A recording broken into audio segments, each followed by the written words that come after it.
Week 10 Best Bet podcast. I'm your host, Daniel Hussey, and I'm delighted to welcome the band is returned to the show here. It's Drew Dinsick, it's Fabian Sommer, and it's Rob Pizzola. Rob, welcome back.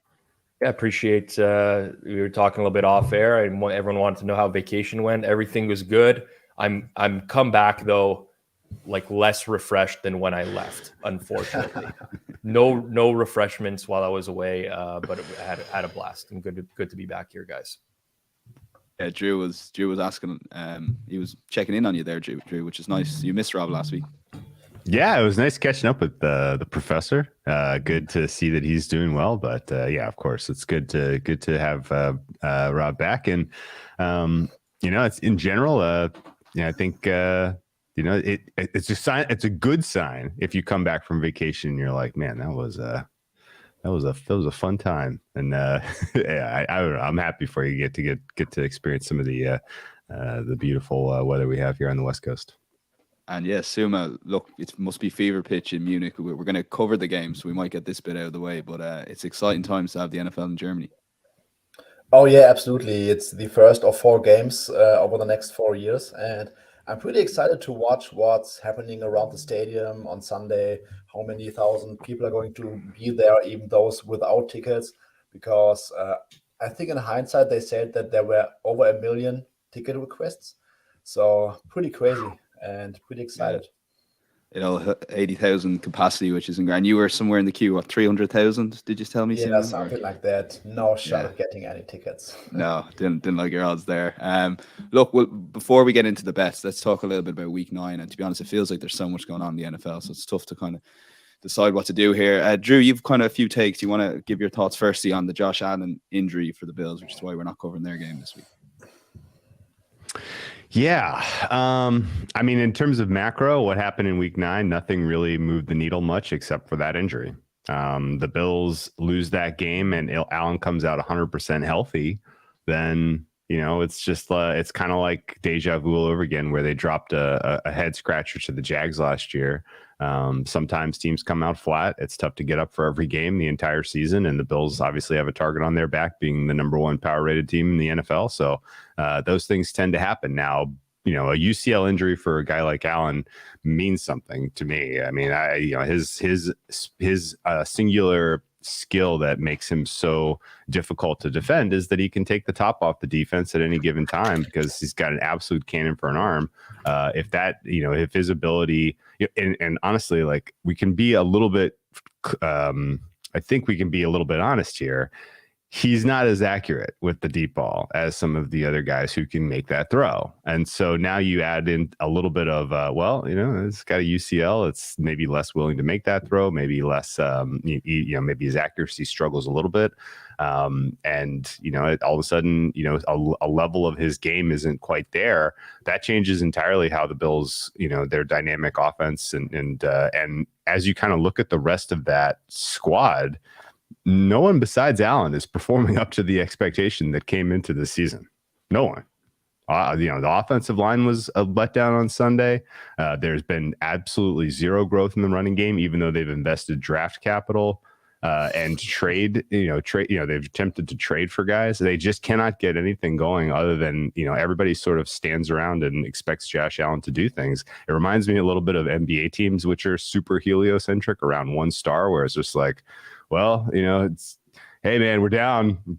Allen, go do something. And it's like, well, you have a role and responsibility out here too. So in general, the Bills have gotten a little stagnant because it's become such a heliocentric system around Josh Allen. And I think this injury, and if he gets, say, 2-3 weeks off here to kind of rehabilitate, that may ultimately help the Bills kind of become a more complete team, because other guys are going to have to step up. They're going to have to do something. And, you've seen this in other sports where, the other leaders on this team have to kind of, find their form in his absence. And so I think, like, in the short term, this hurts his MVP chances substantially. I'm basically written off all of my MVP tickets for Allen at this point. And I think it does hurt the Bills' chances of getting the 1 seed pretty meaningfully.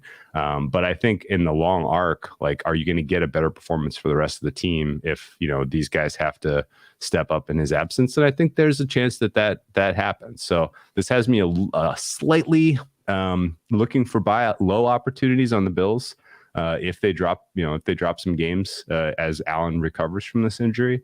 But I certainly think this is a good wrinkle for trying to figure out the puzzle of the NFL down the stretch instead of just sort of shrugging, saying, well, Bills are going to be the 1 seed, so who cares? So it makes the AFC a lot more interesting. Yeah, Rob, as bettors, when we hear something like an injury news, we want to get ahead of something coming down the line, or try and see, is there an angle? And you found a little angle in the futures market potentially opposing the Bills. Yeah, for sure. So a lot of people will run right away to find the game market, and people did that in this case. Just grab the Vikings, whatever number that they can. Even if Allen plays, there will be an opportunity to middle the game, very similar to what we saw earlier in the year with the Chargers against the Jags when Justin Herbert was injured with his ribs. However, I did go to the futures market. I think Drew brings up some excellent points in that if Josh Allen misses a couple games, he's effectively killed in the MVP market. He will not win MVP at that point, not over Patrick Mahomes, not over Jalen Hurts. In a lot of markets right now, you can essentially take both Mahomes and Hurts, create a position for yourself where if either of those guys wins, you're guaranteeing yourself money. I don't really see a realistic possibility that it's going to be anyone other than them two if Josh Allen is out for a few games. So that's one way to attack it. I personally went and bet the Dolphins to win the AFC East at plus 500. I didn't realize, as a bettor, I'm not really paying attention to the standings on a day-to-day basis for the most part because I don't attack the futures market a whole lot. I didn't realize that the Bills are 6-3 and that this division is as close, or 6-2, excuse me, and this division's as close as it is with Miami, the Jets 6-3, New England 5-4. But I do think Miami's the best of those remaining teams. I do think I echo what Drew said here. If Allen is out this week, I expect that potentially they sit him for another week, which would be a home game against the Browns next week to try to get his arm to heal as much as possible. This is a team that cares about the playoffs, not the regular season, ultimately. So I think that's pretty good value on Miami. If this was to be a prolonged injury and we got some report that Josh Allen is out for a while, I'd actually be looking at the Patriots in the division just because of the fact that they have not played Buffalo yet this season. Mm-hmm. They have 2 games coming up against the Buffalo Bills. So Patriots would be looked very appealing at that point at prices of 18-1, 20-1 that are out there right now, having to make up a game and a half. So I think that's the way to look at it. Look for some alternative markets. I think the Dolphins, this is a team that hasn't lost to Tua yet this year, playing a full game. So I'm more than happy to take a shot with them at that price. Yeah, so potential future market plays, and as Rob says, do look around outside the obvious when injury news like that breaks.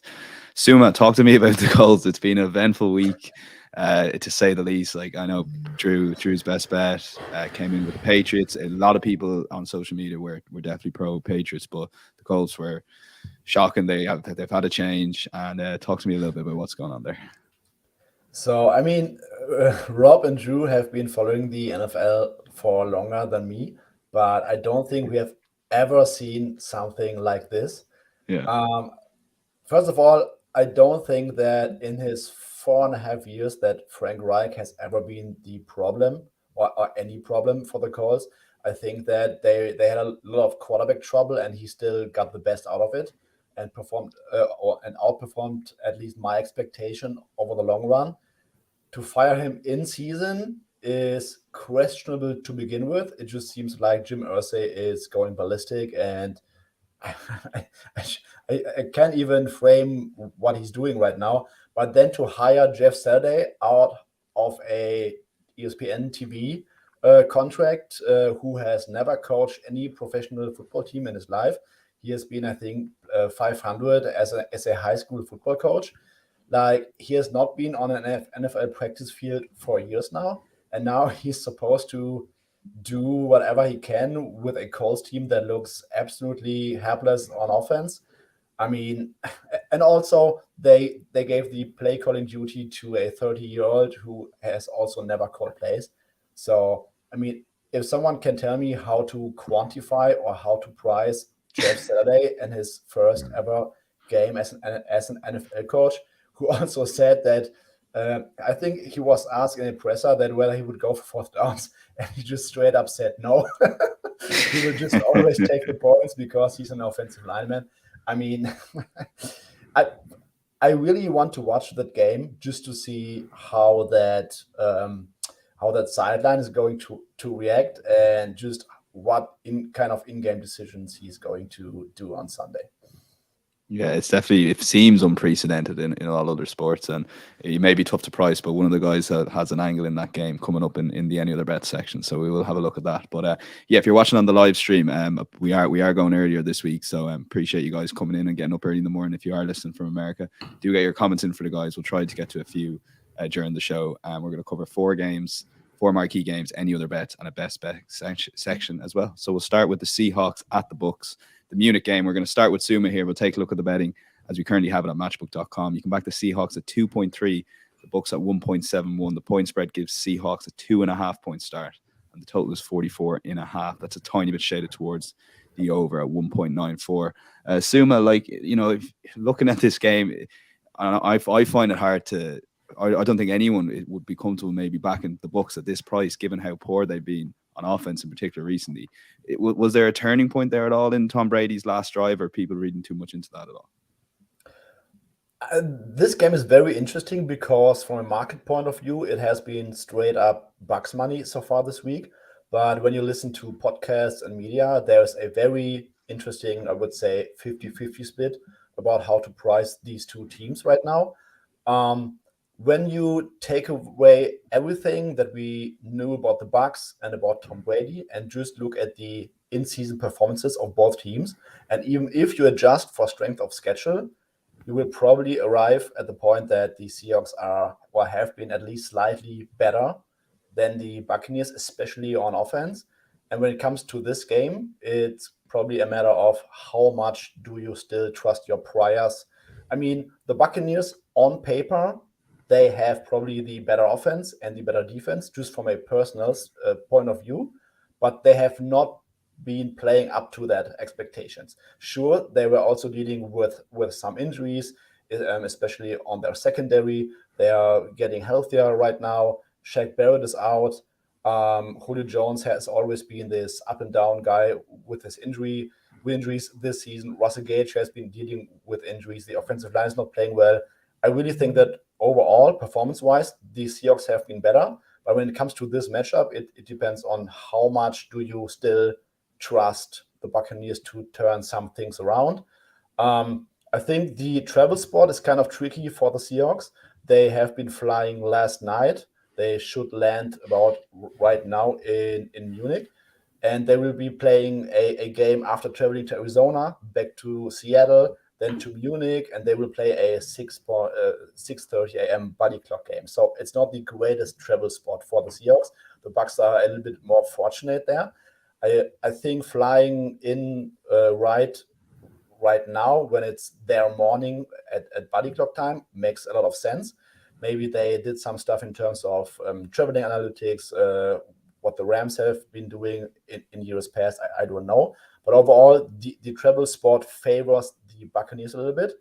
But overall, when we look at the past couple of weeks, just recent performances, I mean, the Bucs went 2-5 in their last 7 games. They have 1 win over the Falcons that even got very, very close in the end. And they got a winner over the Rams, who have 0 offense, and they needed a crazy 40-second last second drive against some prevent zone defense to win this game against the Rams. So even though the expectation or the prior on the Bucs is really high, they just have not lived up to expectations. And I also think that they have some issues with their play calling. Byron Leftwich always repeatedly saying they have to run the ball to set up play action. Then they ran the ball 20 times on early downs against the Rams.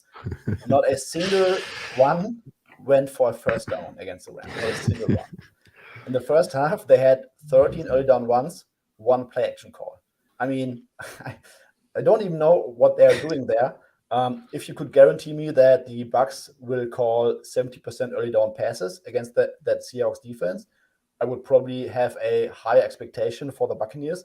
But until we see anything different in their play calling style, I'm not willing to adjust their offense towards the upside. The Seahawks, on the other hand, they are coming off a 4-0 streak against not the strongest competition at all, but I want to give them credit for basically winning by multiple scores in any game on those 4-game winning streak. I mean, they played against the Giants, basically held them to 6 offensive points. They held the Cardinals to 9 and 14 offensive points, and they were up 37-16 late against the Chargers on the road. So even though they did not play the strongest competition, they still managed to beat them by multiple scores. And that's, I think, they should get credit for.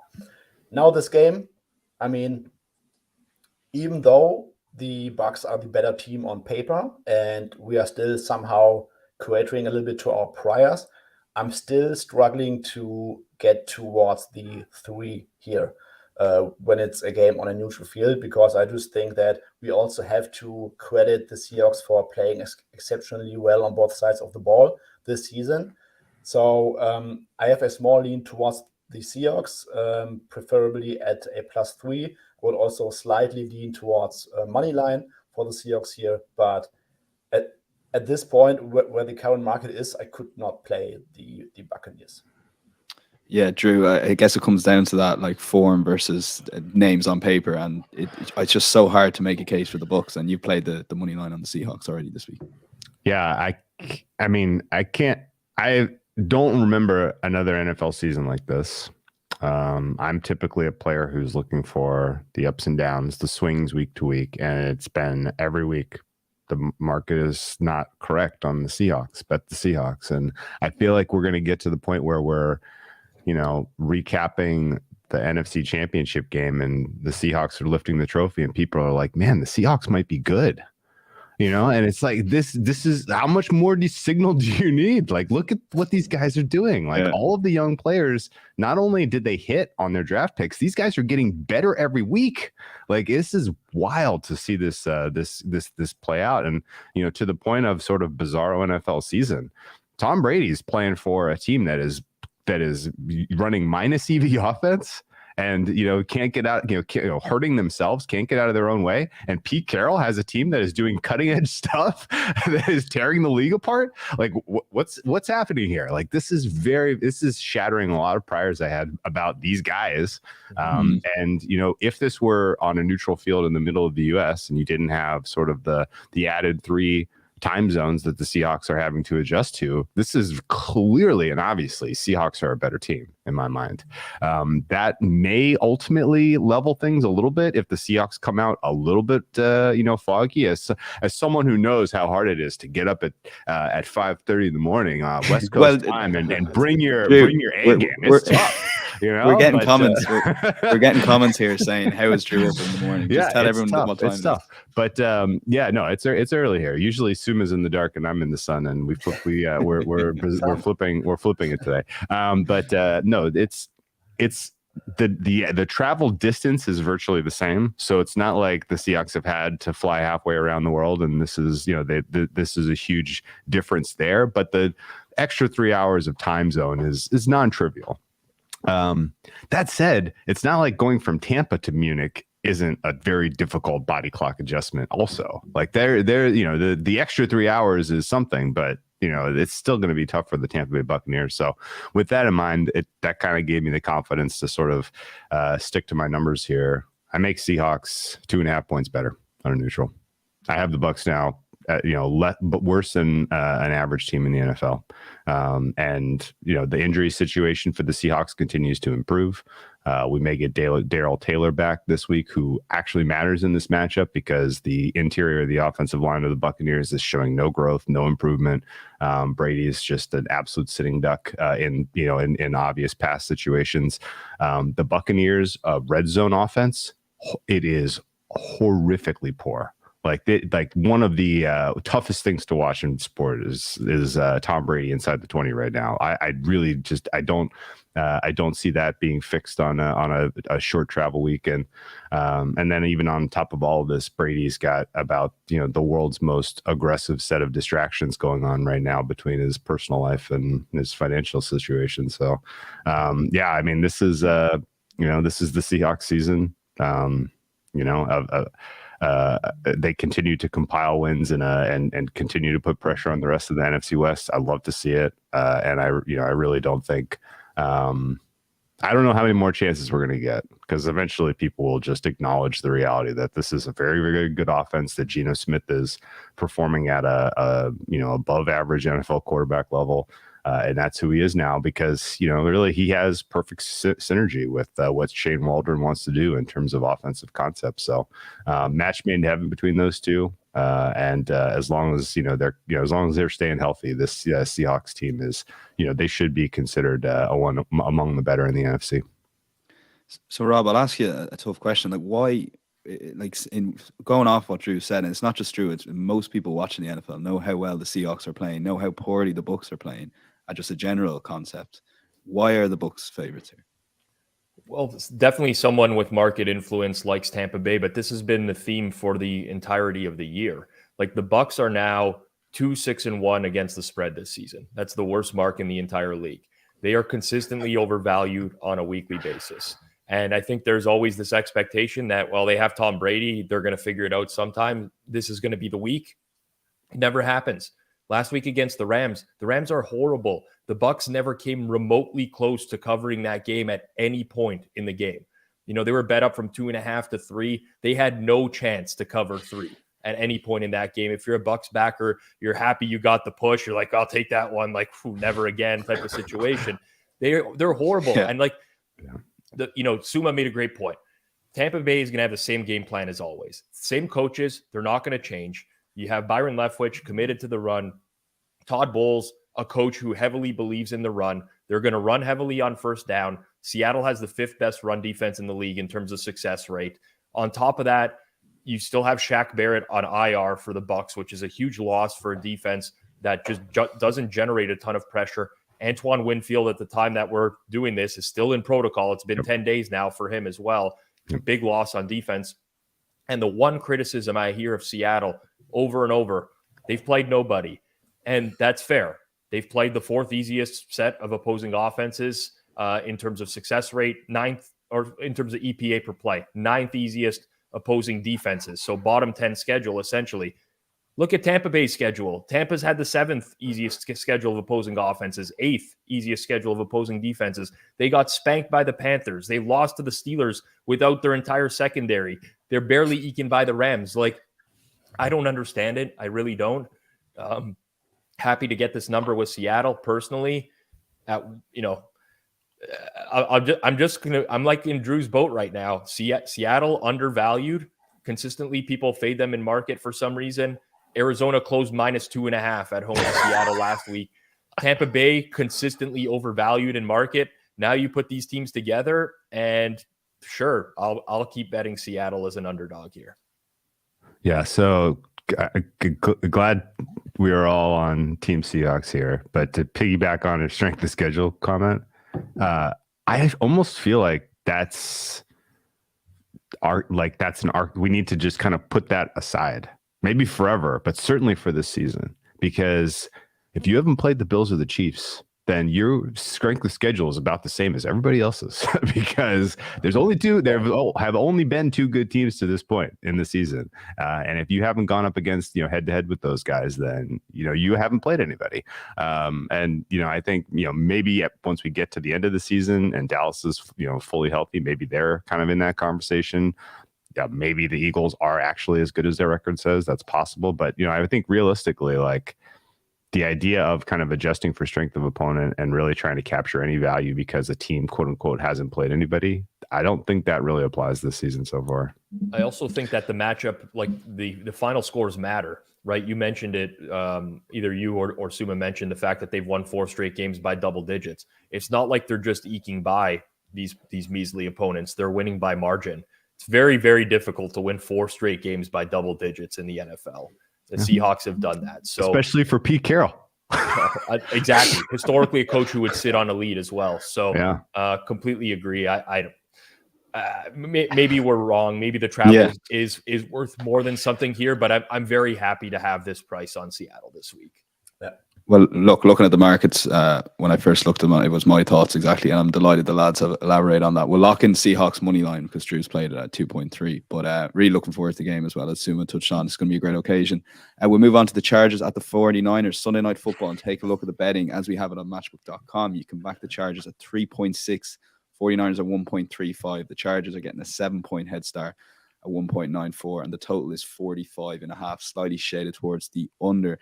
Suma, I've been accused in some quarters of throwing the Chargers in every week. I'm a Chargers fan, obviously, and I want you to tell everyone that it was your idea, and I was happy to leave this game this week. Yes, it was my idea. It was not Thank you, Daniel's. What do you think of the game? Where are you kind of looking in terms of a bet? So the 7 points to handicap for Chargers. Yes, it's 7 points. I think going to the season, you would never have expected the Niners to be laying 7 points against the Chargers. But I also made this game 7, and the primary reason for this is that I think we have some nonlinear matchup effects that are very, very bad for the Chargers in this one. I think this is a complete nightmare matchup for the Chargers when you think about all of their injuries right now, because every weakness that the Chargers have this season will likely get compounded by 3 times this matchup by the 49ers. The Chargers are struggling to defend the run. Guess what? The Niners' offensive line is healthy. Christian McCaffrey is installed. Kyle Shanahan had 2 weeks to prepare to somehow expose this running defense. Jimmy Garoppolo, since he's their top 5 passing offense, the Chargers are also struggling to defend the pass of the curse of the season. On the other side, the offensive line of the Chargers is crazily banged up. We will likely have Trey Pipkins missing this game, so it will be a practice squad right tackle playing against Nick Bosa. This could be a nightmare. Overall, the Niners defense is getting healthier. Over the past couple of weeks, I think Football Outsiders quoted it in their most recent DVOA article. The Niners defense since week 6 ranks, I think, 31st in DVOA. But I think that lacks a lot of context because, first of all, it was the game against the Chiefs that was an all-time performance by Andy Reid and Patrick Mahomes against a very banged-up Niners defense. The other game was against the Falcons, who attempted, I think, 14 passes in that game, and the Niners still managed to hold them to 14 points. I mean, they destroyed the Panthers offense, they destroyed the Rams offense after 2 drives, so I don't really think that we should regard the Niners defense as suddenly being bad or declining in most recent weeks. Also, the whole Chargers offense right now is somehow doing some dump offs or throwing short of the sticks, really stick routes and stuff like this. No Keenan Allen, no Mike Williams. It's all dink and dunk, it's all short. And the 49ers, they rank in the top 10 in the DVOA on all those short passes. They really have some decent closing speed, so everything that you throw underneath, they have the speed to really contain all that stuff. So overall, yes, I know that 7 points for a quarterback like Justin Herbert seems to be very, very much, but I think this is just a brutal matchup for them, and therefore I'm also making this 7 neutral right now. If it gets back towards -6.5, I will be interested in the Niners, but I'm really right with the market here on 7. And what I also want to add is that the 49ers defense, despite all those injuries, they were still pretty good on early downs. They just collapsed on 3rd downs with all the injuries where they couldn't get pressure, where they couldn't cover. Now with Javarius Ward healthy, Nick Bosa back, Jimmy Ward back, even Jason Verrett might give his comeback this week. I think they just have enough firepower to contain a very banged up Chargers offense.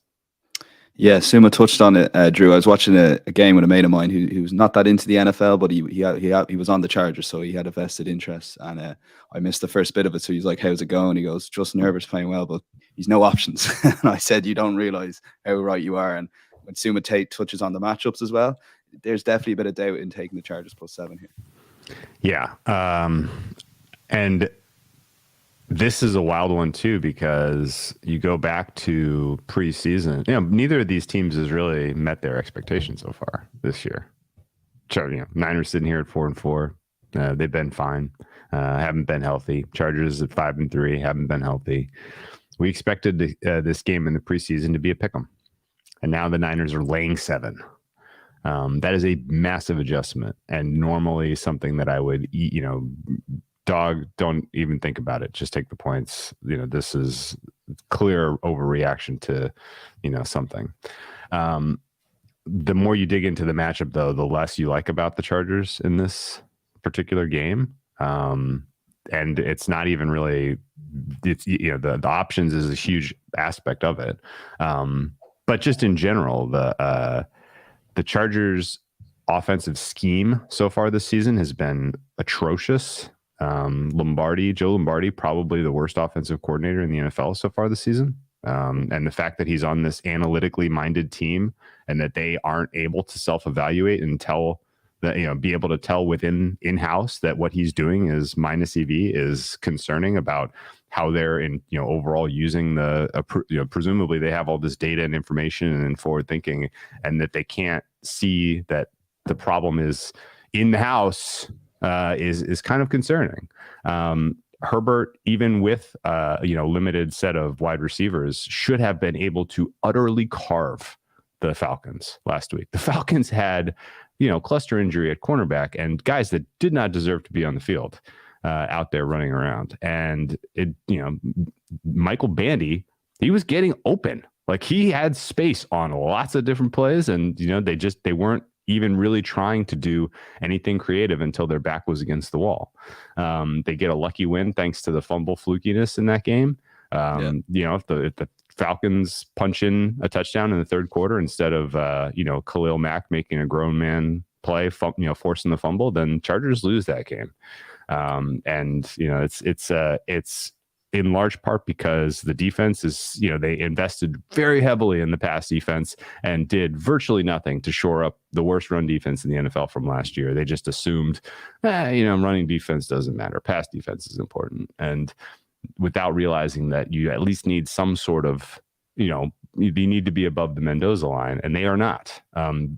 So basically the two areas that I look at the Chargers right now and I'm concerned are the offensive line, which is suffering a cluster injury, and the defensive run stop. And both of those play directly into the strength of the Niners.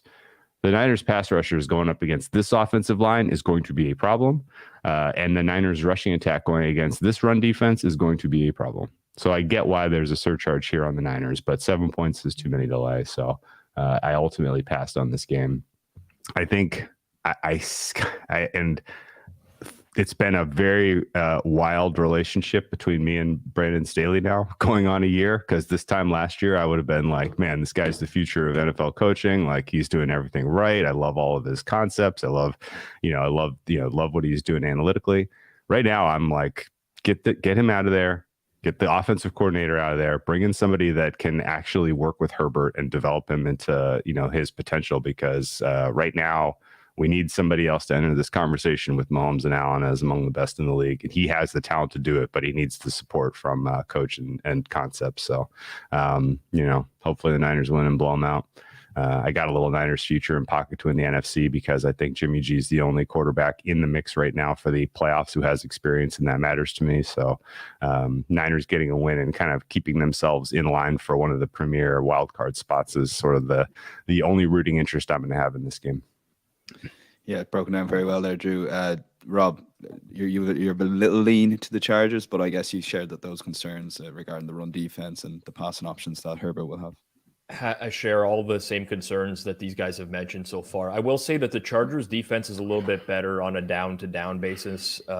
They give up a lot of explosive plays. That's kind of what hurts their running game. If you look at their success rate defensively this year, they're 17th in the league, pretty much league average in terms of success rate stopping the run. But they do have trouble containing these big runs. So I do think San Fran will break off a few bigger runs in this game. Overall, I've been down this path before. Here, Trendy Rob will come out this week as well. Yes. I hate laying big numbers with Kyle Shanahan, because he gets so conservative late in games. Good point. That I think there's lots of scenarios here where the San Fran actually wins this game comfortably and still doesn't cover the spread. And you're just left after Sunday Night Football saying, how did this game not finish with San Fran winning by 3 touchdowns? And it's because they get uber conservative. They'll get to 4th and 1s on the other side of the field and they'll just punt and trust their defense. And this happens time and time again with Kyle Shanahan. So it's not, this is a scenario where I don't want San Fran, period. Expected to win by margin against a very good quarterback on the other side. I like the matchup for the 49ers. I don't think the Chargers are anywhere close to what people actually think they are in their brains when they think of this team overall. But it's a game where I just do not want to spot the 49ers a bunch of points. Yeah, I think it's fair. We won't lock it in. The Chargers +7 will probably make it to my bets this Sunday, but I don't think it will put it up as an official bet. We'll move on to we're going to cover the Cowboy and Packers in a minute, but we're going to go to the Browns and the Dolphins. Rob, I'm conscious you've got a few minutes with us, so do you want to you've got a strong lead in this game, so you want to maybe cover that, and we'll go through any other bets and best bets. So the next 10 minutes is going to be the Rob Pizzola show. Yeah, I mean, looking forward to it. Do the Dolphins this year not remind you a little bit of the Chargers last year, where offensively they're really good and they just don't win by margin either? Like, they find themselves always playing in a close game somehow, similar to the Vikings maybe last year as well. That's kind of where I see the Dolphins right now. I think very highly of the team. I think they're going to be able to pull out a lot of close games because they are well coached. And I think coaching matters in the NFL, especially in terms of pulling out close games. But I also think that if you wanted to bet Miami this week, you're basically buying them, I'd say, at the absolute top, because they just faced the Bears and Lions. And the offense has looked really good. But Cleveland, who's had secondary issues, had Denzel Ward and Greg Newsome both practice in a limited capacity. They already have a solid pass rush. I don't think everything's going to come as easy for Miami's offense this week. And on the other side of the ball, the Miami defense is not good. They rank 25th in EPA, 25th in success rate. Bradley Chubb is an impact player. He's going to help, but how much can he possibly help? Like, this isn't all of a sudden going to go from a very bad defense to a very good one. I have a very strong lead to the Browns in this game. The Browns are just a team that they kind of have, like, they're average at everything, but they stay in games, right? It's like they'll play some defense here and there. They'll get a big play from Myles Garrett. The offense, it's not super consistent, but Dolphins have struggled to separate from the Bears and Lions consistently. I think the Browns at more than a field goal is a little bit appealing in this one. Yeah, and briefly on the Cowboys at the Packers, you're fairly neutral on this game. I am, but this is never Packers for me. They would have drawn interest from me if it wasn't for these injuries, but I'm sure these guys will get into the injury report for Green Bay going into this week, and it is just a nightmare of an injury report. I guess your hope, if you're betting Green Bay, is that Ezekiel Elliott comes back and the Cowboys just keep force feeding him over and over and over, and that's what, how the Cowboys struggle to separate or to win by margin in this game. But I think, again, the Packers are just another team in our heads, similar to the Bucs, how we talked about off the top, that people just think, maybe this is the week that they'll get it together. Maybe all of a sudden they're going to play one of the best teams in the NFC, who they don't match up well with on either side of the line of scrimmage right now, and they're going to be able to keep it close because they're back at home. I don't agree. So it's a Dallas or nothing game. Cool, and we'll go to, so Rob's got his best bet coming up here. So you have played one other outside the main 4 games, and the Steelers money line hosting the Saints at 2.14. There's going to be a consistent theme with this and my best bet. But has anyone looked at Pittsburgh's opponents this year? Because they've played Cincinnati, New England, Cleveland, the Jets, Bills, Bucks, Dolphins, Eagles. That is both the toughest offensive and defensive schedule this season. They've been able to hang in there even without TJ Watt. TJ Watt very likely returning for the Steelers in this game. A huge problem for a turnover-prone quarterback like Andy Dalton. Everything I'm hearing about Pittsburgh off the bye is appealing to me. They want to give Jalen Warren more touches. This is music to my ears because, their other running back looks like a senior citizen out there right now. I don't understand why he keeps getting as much run as he does. And I like Kenny Pickett. I really do. I don't think the Saints can generate a pass rush. I think the Steelers offense will be a little bit more explosive out of the bye week. So I do like the Steelers money line. I think that they're a bit of an undervalued team right now. Okay, 2.14 as I mentioned. Saints at the Steelers. Steelers on the money line, and we'll go to best bets. Rob, you like the Lions at the Bears 1.94. Is that with the points? Sorry, I didn't put it in there. Yeah, I'll take the +3 with the Lions, and we've seen quite a market correction on the Bears here, and I get it. Justin Fields unquestionably looks better. Think it's time to pump the brakes a little bit. The interesting thing about this matchup is that both the Lions and Bears have played very similar schedules recently, right? They both played New England. So the Bears win at New England, the Lions get smoked. That's the big difference. Then Detroit gets a bye week, and now we've seen them play the same two opponents. We've seen them play Dallas and Miami over the last 3 weeks. The Lions played Dallas a lot harder than the Bears did. The Bears got blown out wire to wire. The Lions actually could have beat Dallas on the road had Jamal Williams not fumbled at the goal line in that game. Then you get the Miami game. Lions were leading Miami 14-0. They were in a lot of that game.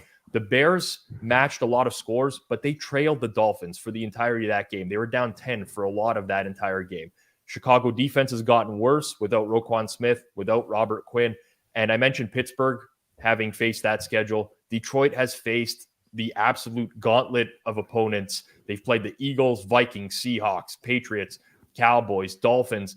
It's no surprise they finally faced a bad team in Green Bay, and they won because the previous bad team they faced was Washington in week 2. They also won that game.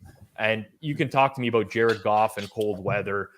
You're asking the Bears to win by 4 points to win a bet. Like this is kind of, it's Bucks Rams last week all over again, in my opinion, in that you're asking a bad team to win by more than a field goal. Sure, Goff has, is bad in bad weather. The Bears stink. They're horrible. Like, what a market adjustment we've seen on this team because of offensively, they're scoring points when they're trailing in games pretty regularly now. So I like the Lions +3.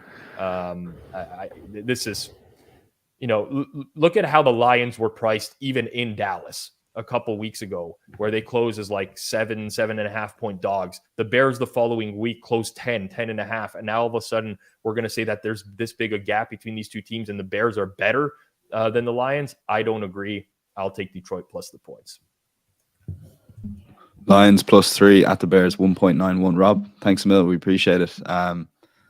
Drew, I saw you nodding in agreement with the Lions pick there, or just? Well, yeah, and honestly, I didn't end up making the bet, because the Vikings are running away with the North, but the Lions were right there in every freaking loss they have this season. Like, they shouldn't be that. Like, there's not the difference between the Lions and the Bears and the Vikings in terms of power numbers shouldn't be that much. If you want to put the Packers clearly as the 4th, I'm fine with that. But there's just not a ton of difference between these teams and the way they're playing right now. So if this is deja vu, because you remember, Rob's comparing teams to last year. Do you remember last year's Dolphins where they were like 1-7 and then went 7-1 or something? Like, there's a little bit of that whiff with the Lions where like the ball kind of bounces their way. Like, they're in these games. They're a young team. Like, they haven't quit. Everybody there is playing for their job next year. So, I think realistically backing the Lions just broadly for the next month isn't a bad plan. I have a season win total under on the Lions, and I'm actually scared. Yeah, I do feel like the Lions are a team that could go on a run, and people are just completely dismissed.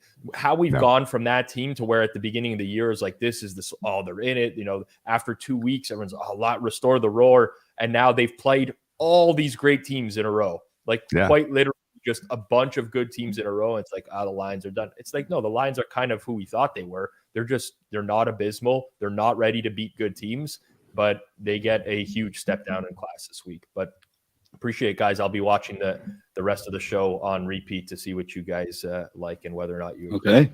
I like it. Rob, thank you very much. We'll move on to the Cowboys at Packers. Rob covered his bet here, but we'll take a look at the betting. Cowboys are current 1.46. Packers are 2.96. The Packers are getting a 5-point head start, 1.94, and the total is 43. Drew, you've made a play in this game, I believe. You played Dallas at -5. Yeah, I kind of took a shot there at the Packers, and I just looked it up now because I had totally spaced on this. But the Lions, the first 4 weeks of the season, their 3 losses were by 1 score to the 1, 2, and 3 seed right now in the NFC. And at the time, you don't really think much of it, but and I've already poo-pooed like strength of schedule, but yeah, I mean, ball bounces their way. They beat the Eagles, Vikings, Seahawks. The impression of the Lions is very different. So maybe I've downgraded the Packers too much based on last week's performance. But in general, just nothing about what they're doing at all in any way, shape, or form looks like growth. Looks like reflects any leadership. And I know that this is not a good sell spot for the Packers because they've been on the road for 3 weeks, and realistically in a past life I would be stumping and making a case that this is when you buy Packers. +5 is too many, but the injuries that they suffered over the last handful of weeks have been absolutely horrific. They are now going to go into this game with their most effective offensive player limited with an ankle injury, and Aaron Jones. Rashawn Gary, who was their most disruptive player on defense, is out, so now you have a defense that was soft to begin with getting even softer. And I think realistically, the Cowboys might still be broadly underrated by market. Like the Cowboys team with Dak Prescott healthy and the way that this offensive line is playing and the set of weapons he has to work with, which has gotten healthier and maybe improved with the absence of Zeke Elliott. Like this Cowboys team, to me, should be rated among the best in the NFL. And here they are only laying 5 points against a Packers team that, really has struggled so mightily to generate offense and is now taking on one of the more dynamic defenses in the league. So this should be a 7-point game. I laid the 5. I think Packers, are a team that cannot be trusted any way, shape, or form to turn the ship around. Rodgers is probably dealing with injuries that he's not being especially public about, and that may be influencing things a little bit over there. And if all of a sudden the reports if they get just shellacked in this game, because a lot of people are going to be watching, this is going to be the most watched game of the week. If they get embarrassed here, getting a word on Tuesday that Rodgers is dealing with an injury and he's going to miss some time, and they're going to, see what they got in Jordan Love. Like that's probably where the ship is going here for Green Bay.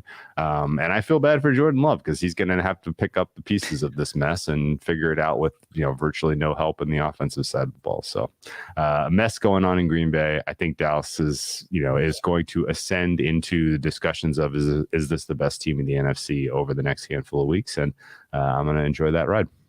Yeah, Suma, you're in agreement with Cowboys, although you do have a few doubts about maybe the line could be a small bit too high.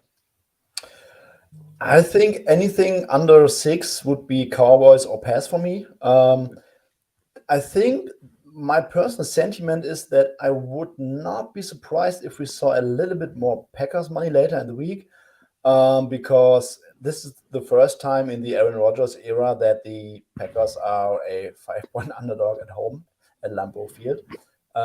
Also, I think that some people might think the Packers are all of a sudden undervalued here. So I would not be surprised if we saw maybe a little bit more Packers money later in the week. We are in the dead zone of 4.5, 5.5 anyway. So if someone is interested in the Cowboys, I don't think it's the worst option to wait a little bit more and maybe wait for a -4.5. But yeah, I mean, I agree with everything that Drew has said. This is a bad matchup for the Packers, and there isn't really anything where you would guess, hey, here is a solution to the problem for the Packers. Their offensive line is banged up the whole year. Their wide receivers cannot get separation. Now Romeo Doubs is out. Aaron Jones is banged up. Their run game with A.J. Dillon was not as effective as with Aaron Jones. Now they're facing a top 5 defense. The Packers have a bad run defense. The Cowboys will and want to run the ball. I mean, I would be concerned a little bit if you told me that Zeke is going to get 70 or 80% of the carries while wearing a knee brace. There's a big gap between Tony Pollard and Zeke right now. I don't have any problem with like a 50-50 split or something. Maybe a little bit more in favor of Tony Pollard with Zeke still being a little bit banged up. That would be my only concern, because I think with Zeke, this offense is just not as efficient.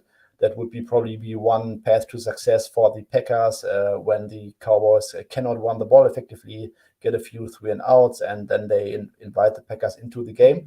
But other than that, there is not really any good argument, in my opinion, to be made for the Packers to look very good against the Cowboys here. Okay, I think we'll lock in Cowboys -5.0, 1.97 as an official bet on the podcast, the second one of the day. at least with the games that we're covering. And we'll final game that we are, the fourth marquee game, is the Browns at the Dolphins. Take a look at the betting. Browns are currently 2.68. Dolphins are 1.54. The point spread gives Browns a 3.5 head start, and the total is 49. So, Suma, for this one, you like the matchups here for Miami? Yes, offensively, I like the matchup for Miami. I mean, this passing offense is just so great to watch. It really makes a lot of fun to watch Dolphins games. I mean, Tua leads the league in passing rate, first in EPA per dropback by a country mile, ahead of Patrick Mahomes right now, first in success rate. They are also doing a very good at avoiding pressure, because that offensive line is still not very good at pass blocking, but he gets the ball out very quickly. If he gets the ball out within 2.5 seconds, his average depth of target is, I think, 8.7, which leads the whole league. So they're getting the ball out quick, and they're throwing deep. And that's something that Tom Brady was mastering in 2021, which makes him had a kind of a MVP season. So, I mean, this scheme in combination with Jalen Waddle and Tyreek Hill is just insanely difficult to stop. I don't trust the Browns defense, despite coming out of the bye week and getting Denzel Ward back, that they are capable of defending that over 60 minutes. I mean, that Browns defense ranks 18th in EPA per dropback, 12th in dropback success rate, but they don't really play a strong schedule. They face Baker Mayfield, Joe Flacco, Mitch Trubisky, Marcus Mariota, Justin Herbert, Bailey Zappi, Lamar Jackson without basically Mark Andrews, who was only a decoy in that game, and Joe Burrow without Jamar Chase in the first game. So if you look at season-long efficiency numbers, you can make the case that they played basically two borderline top 10 passing offenses, but both were essentially without their best weapon in the passing game. So they really have not been tested that much, and I think the Dolphins offense will test them a lot in this game. My concern, and because why I don't feel highly comfortable laying more than a field goal here with the Dolphins, is kind of their defense. I mean, there's a path to success if the Browns defense can generate pressure and somehow make Tua Tagovailoa hold the ball a little bit longer, and then let the pass rush get home. That's one recipe. The other recipe would also be that the Browns offense can score some points here. The Dolphins defense, everyone knows it. They are a single high stack the box defense with a high blitz rate. They are first, according to Sports Info Solutions, in one high coverage rate. But the Browns offense has been very good against those coverages, averaging close to 0.15 EPA per pass attempt.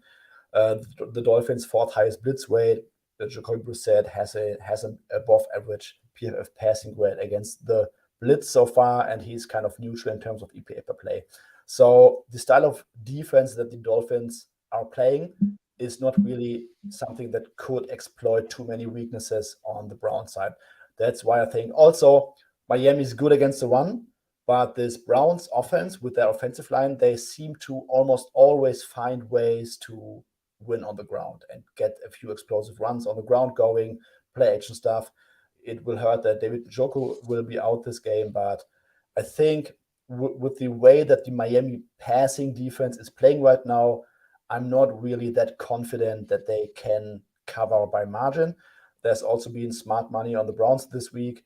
I doubt that we will see a flat 3 at some point, but above 3, despite liking the matchup for the Miami offense, I'm not very confident in that number.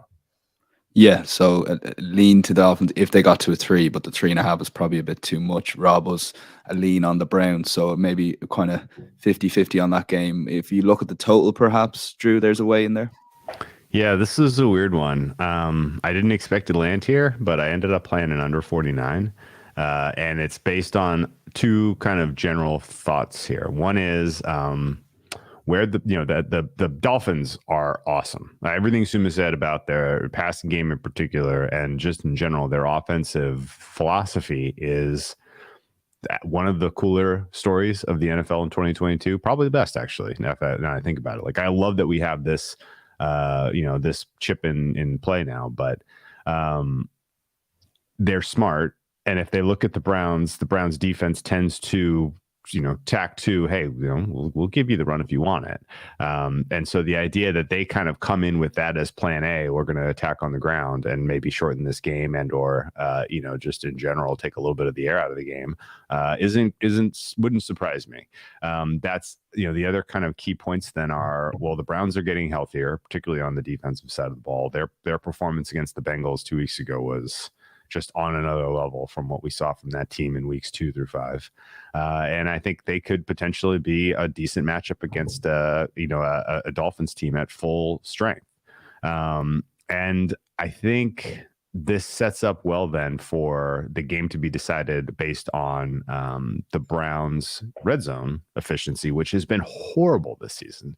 You're going up against a Dolphins team that has now a decent pass rush.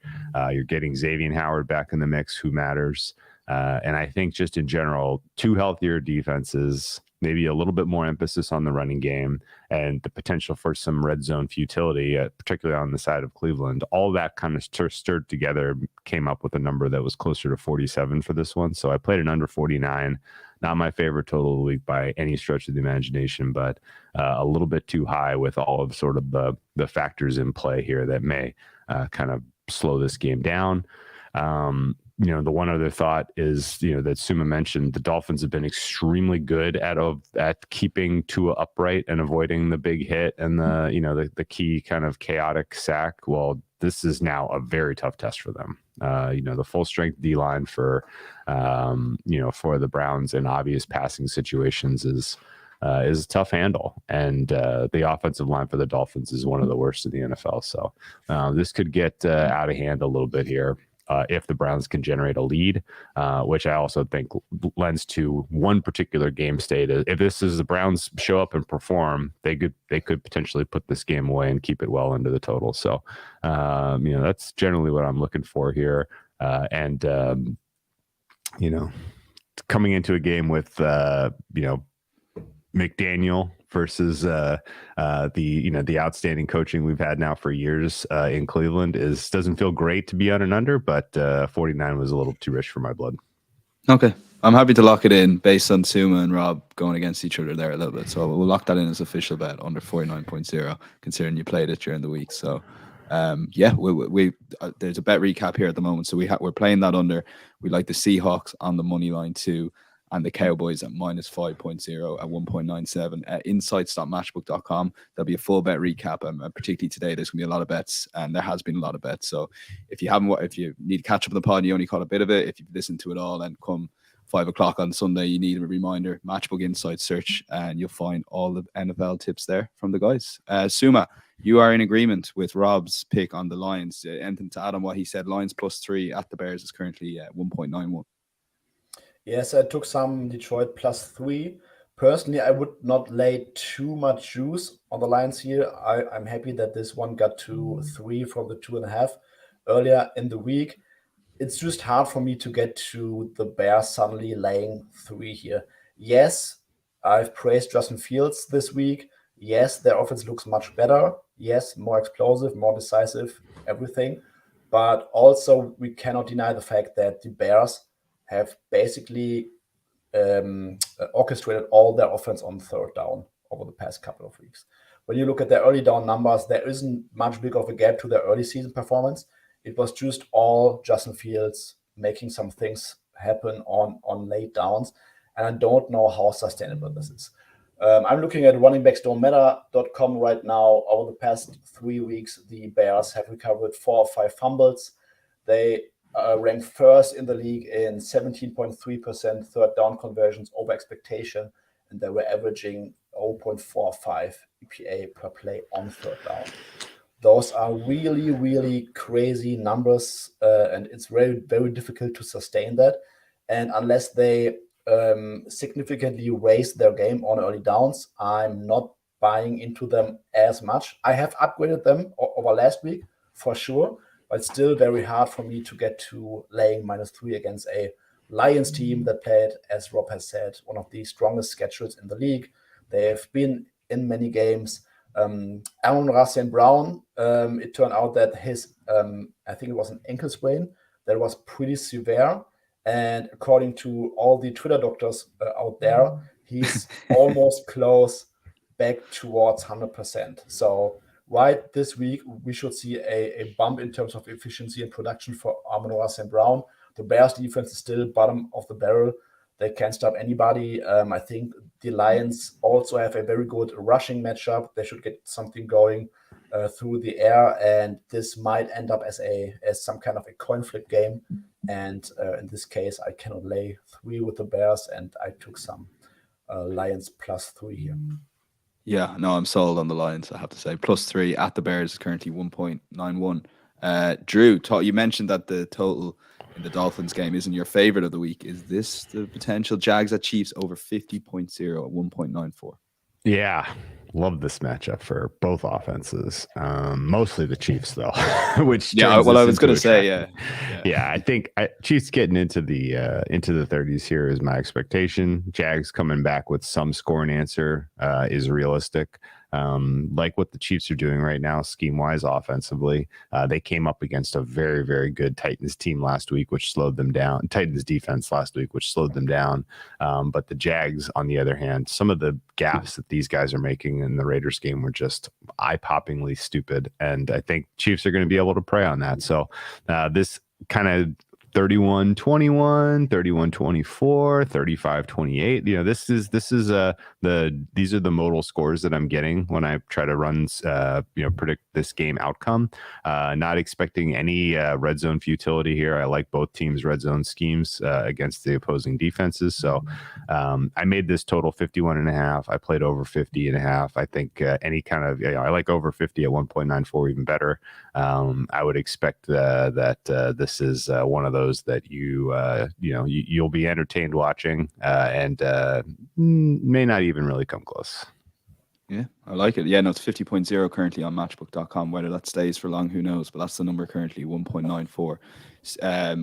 Before we get into best bets, I want to briefly mention the new sign-up offer that we have at Matchbook. It's enter bonus code Matchbook NFL, and you get it. It's bet £30, and you get a free £10 bet each week on the NFL. So for example, if you put the bet on week 10 this week, you'll get a £10 free bet week 11, week 12, week 13. Brilliant way to stay engaged with the NFL. You can get on the guys' best bets or any of the bets picked out here, and you've got a free tenner each week. So that's just bet £10, bet £30 and get £30 in free bets, £10 each week. And all you have to do is enter the bonus code Matchbook NFL. That's Matchbook NFL. Suma, we're going to go to best bets. Suma, I had sympathy for you on the Raiders pick, and they just down tools completely in the second half.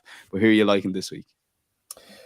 Yeah, I really hope that TJ Watt will actually end up playing, and that Mike Tomlin was not too optimistic that he will indeed play. I think this is a very tough spot for the Saints here. First of all, dome team out in cold weather in November is a classic angle that some folks look at. But the Steelers are coming out of their bye week; they're getting healthier. The Saints are coming off a Monday night football game that really almost destroyed their season. I think Andy Dalton is going to have a very tough matchup against a Steelers defense that's getting healthier. DeMonte Casey is coming back. TJ Watt will likely be back. That front four is back together. They will make it very, very tough on the Saints to move the ball here. I'm potentially looking at a few 2 or 3 turnovers for the Saints potentially here. And on the other side, we are not supposed to be too high on that Steelers offense, but I think having a bye week might have helped them a little bit, especially for a rookie who has a tough learning curve. And there might be, I think this is going to be a low-scoring game. It's a low total. There could be a game where the Steelers can lean a little bit more on their run game now with Jalen Warren more in the mix rather than Najee Harris. The Saints' defensive line is not that great at generating pressure. Marshall Lattimore was still DNP. Michael Thomas is on IR. Jarvis Landry is probably 50-50 to play this time. So this is a classic Steelers game, Steelers home game, in my opinion, where they can lean on their defense, on their run game, their quarterback not to make too many mistakes. But still, Deontay Johnson, Pat Fryermuth, and George Pickens, they still have some good matchups outside if Kenny Pickett tries to attempt some deep passes. overall, I don't think that the Steelers should be dogs in this matchup. Okay, so Steelers plus 1.5 is 1.96 as they host the Saints. Drew, best bet. You've been in great form with the best bets. We got a few comments in about the Raiders, and if this is so amateurish by the Colts, as Suma touched on, how can they not be double figures? So it'd be interesting to hear your take here. Raiders minus 6.0, currently 1.99. I'm asking those same questions. Suma commented a little bit on the situation off the top. I will close the show by basically saying I don't think this will work. There are plenty of paradigm challenging decisions that NFL teams make over the over time that I will embrace and be like, oh, this might be they're just shaking it up. Oh, this might work out. Like, this is not one of those. Like, there's no precedent, certainly, and there is I have very little likelihood that Jeff Saturday comes in to an organization where he was previously not employed, picks up the pieces of what's going on, and can effectively be a head coach in a week where he is embracing this role for the first time, and he took until the middle of the week to even determine who was going to be his play caller. The guy he chose to be his play caller is a fellow who has never called plays before at the NFL level. Like this, if this ultimately works, I think it's going to be an embarrassment to the entirety of the NFL, frankly, because the Colts, they're running a second-year quarterback with 2 career starts, making his second road start of his career against a Raiders team where a lot of players, a lot of coaches are playing for jobs next season as they are going through a very clear and obvious rebuild. I don't see them being competitive this week. I don't know that the Colts in that locker room are going to have a kumbaya come together, leader. There's really no central leadership there right now. There's nobody playing well enough this season to kind of galvanize this team. So I think this is an absolute disaster waiting to happen. I don't think I got lucky fading the Colts last week, but I think ultimately the fact that it wasn't on paper in the box score, it wasn't a comprehensive win by the Patriots, maybe keeping people a little bit, still have some hope that maybe that there's a dead cat bounce here for Indianapolis, but I'm not expecting it at all. And then on the flip side, the Raiders, why the Raiders are not getting support is also a fascinating question. The Raiders were favored a lot this season in games where you would have thought they should be either pick 'em or dogs. The market loves this team, or had loved this team for weeks and weeks and weeks and weeks. They get beat, and they get a comeback from behind against the Jaguars. They get come back on from behind by the Jaguars last week. And it was basically like, well, that's the last straw. No, I'm not betting the Raiders anymore. The Colts may be an absolute disaster dumpster fire, not able to score 3 points in this game, punting on 4th and 1 in their opponent's 35, but that's not enough. I'm not laying 6 points with Vegas. Like, that might be what's going on here. I can't really tell you. All I know is that I feel like I need the Raiders to score about 17 points here to get the cover, and I would gauge that Carr and Devontae Adams are good for that on themselves, by themselves. So give me Raiders minus the 6. Yeah, we got a comment in here saying if Raiders lose this game, does Josh McDaniels get fired on the spot? I would say if they don't cover. Yeah, he will have earned it.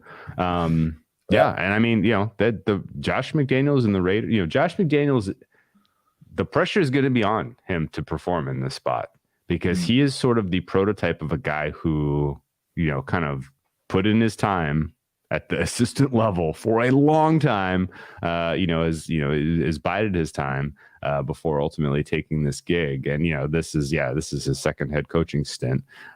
Third, if you want to count the very brief time he was the Colts coach. But even still, this is for all of the guys who are coordinators sleeping in their cots in their offices, grinding, trying to grind as an assistant to get a look at as a head coach. Like, you need to show up and prove that's correct. You can't just come off of an ESPN set with zero head coaching experience and succeed at this level. Like, you can't. Like, if you can do that, then yeah.